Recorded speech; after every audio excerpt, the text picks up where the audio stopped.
O deputado federal Ricardo Salles, do PL de São Paulo, relator da CPI do MST, apresenta plano dos primeiros 120 dias de trabalho do colegiado. Esta é a primeira reunião da comissão desde a instalação na semana passada. E para falar mais sobre esse assunto, a Jovem Pan recebe o deputado Evair de Mello, do Partido Progressista do Espírito Santo, que é o terceiro vice-presidente da CPI. Deputado, mais uma vez, muito obrigado por atender a Jovem Pan. Bem-vindo. Bom dia, obrigado pela oportunidade. Bom, deputado, qual que vai ser a linha de trabalho? A gente acompanhou uma primeira sessão ontem que teve bate-boca. O senhor acha que essa CPI vai manter esse tom de confronto, de conflito, ou é possível que tenhamos esclarecimentos em relação ao propósito da CPI? É natural que essa agressividade possivelmente estará presente nas próximas sessões. O governo ontem veio muito furioso quando ele percebeu que perdeu completamente a base. O governo não se preparou, vou dizer assim, para trabalhar durante 120 dias nessa CPI.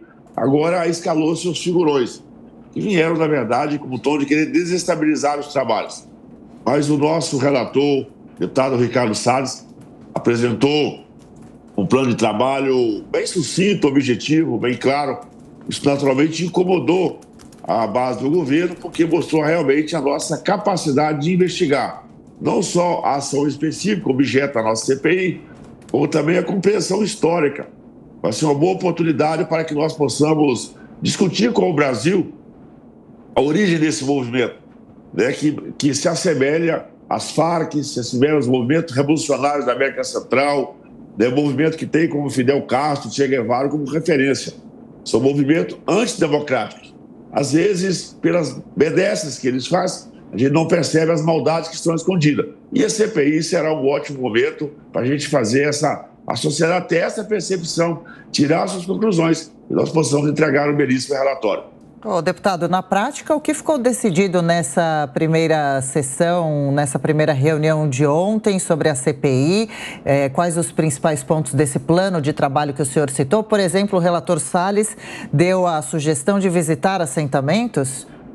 Nós estamos, no plano inicial, visitar assentamentos nos principais estados brasileiros, onde se concentram os maiores números deles assentados, conhecer a realidade dessas famílias, conversar com eles, ter total liberdade de fazer realmente uma intromissão, né, desse dia a dia. Sabe que é difícil, porque alguns desses assentamentos, assim como das milícias, sem autorização, vamos dizer assim, do movimento, o acesso é muito difícil. Mas por isso nós já estamos acionando aí as polícias, a Polícia Federal, para que possa nos dar proteção e a gente vai ter a liberdade de ouvir esses assentados. Isso é muito importante.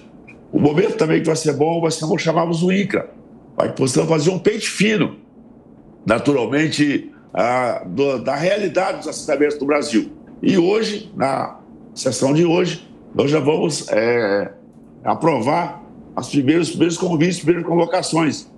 Em torno de 15, 16 convites ou convocações deve ser feita na manhã de hoje. E a gente já espera, já na próxima semana também, assim que for programado, começar as primeiras oitivas.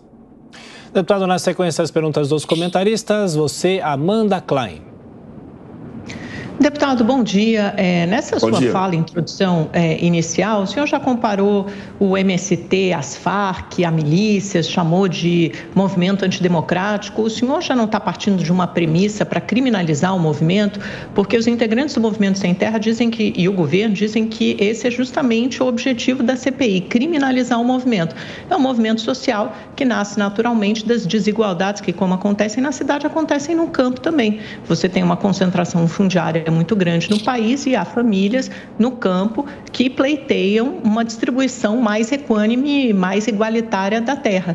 O senhor não acha que isso deve ser uma política fundiária condizente com o tamanho, com a proporção e com a desigualdade social do Brasil? Não deve ser uma política pública legítima, louvável? Não é legítimo que haja forças na sociedade que pleiteiam uma distribuição? Olha, eu respeito a sua opinião, mas se você for na origem desse movimento, você é preciso compreender a origem desse movimento. Ali no final dos anos 70 para os anos 80, os métodos, as origens, a percepção que fez, não é um movimento isolado. Eu volto a dizer, a referência desse movimento é Che Guevara, é Fidel Castro. Volta à origem ontem, se você pegar minha fala na comissão, Eu explico rapidamente como tudo isso surgiu. Isso é um movimento revolucionário antidemocrático. A sociedade precisa ter esse conhecimento. Assim é como se eu perdoasse as milícias nos bairros que eles ocupam, as bondades que eles fazem. E, inteligentemente, esse movimento revolucionário, e ontem os deputados da esquerda admitiram, sim, que é um movimento revolucionário, portanto, antidemocrático, eles reconheceram essa importância e eles mesmos sabem por quê. Eles se apropriaram do termo reforma agrária, se apropriaram do termo agricultura familiar para justificar esse movimento revolucionário. Essa percepção histórica, não estou inventando nada aqui não. Os métodos que eles usam, não sei se você já teve a oportunidade de visitar um assentamento, né, os métodos de organização, de disciplina, de comando, controle, até o foguete sinalizador, exatamente os mesmos métodos que as Farc usam, que as milícias usam, que os movimentos revolucionários da América Central usam. Portanto, eu estou falando de origem, de história, de método. E nós vamos fazer esse debate com a sociedade. A sociedade, durante esses 120 dias, vai ter essa oportunidade de ter esse conhecimento. E, naturalmente, eu estou discriminando ninguém. Estou dizendo assim, o Brasil tem que continuar fazendo a reforma agrária, ela é muito importante. A concentração fundiária, ela não é o que se falam. Eu sou de um estado onde mais de 90% das propriedades são pequenos e médios agricultores. Claro, agriculturas de escala. Quando nós temos em alguns estados agriculturas de escala, aí sim é necessário uma área maior, por isso propriedades maiores são necessárias, inclusive, para produzir alimento. É mentira quando eles dizem que 70% do alimento que chega na nossa mesa provém de assentamento. Isso é mentira, porque eles se apropriam daí de agricultura familiar. A agricultura familiar ela deve ser 50 vezes maior do que os assentamentos. Portanto, eles se apropriam desse sistema para parecer simpático. Mas por trás de tudo isso tem uma conspiração realmente para poder desestabilizar toda a nossa democracia. Deputado Evair de Mello, a pergunta agora é de Cristiano Beraldo. Deputado, bom dia. A gente tem na sociedade brasileira uma normalização da atuação do MST. Nós temos ministro do Supremo Tribunal Federal que vai confraternizar com o MST, nós temos pessoas importantes da área econômica do governo que vão confraternizar com o MST.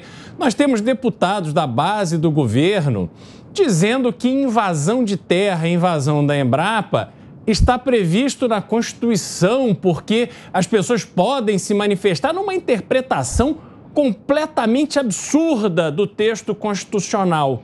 Diante desse ambiente onde se normalizou esse pênalti num pilar essencial da democracia, que é o direito à propriedade privada, o que a sociedade brasileira pode ter de expectativa em relação ao resultado efetivo dessa CPI, mesmo que o relatório final comprove de forma inequívoca a natureza criminosa dos atos do MST?